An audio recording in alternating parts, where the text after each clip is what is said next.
Hello there, welcome to our channel. Logging up again. Hope you are doing fine. I'm back with another tutorial video, and today I'll be showing you how to recover your Netspend account's password. And now, without further ado, let's dive right into the video. But before that, don't forget to like, subscribe, and hit that bell icon for more videos. Now, to recover your Netspend account's password, first open up your preferred browser, as I have already opened the Google Chrome, and in the search bar, click over there and type in netspend.com like this, and hit enter. And then you'll be redirected to this page where first you'll be required to click on login on the top right corner of your screen. Over here, click on there, and after that, after landing on this page, you can see forgot your username or password option available over here.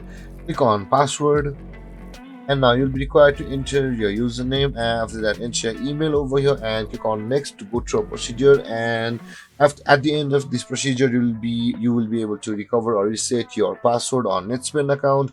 And guys, this is how you recover or reset your password on Netspend account. And if you have any confusions or questions regarding the topic, don't hesitate to comment in the comment section below, and don't forget to like, subscribe, and hit that bell icon for more videos. Thank you for watching, guys. Peace.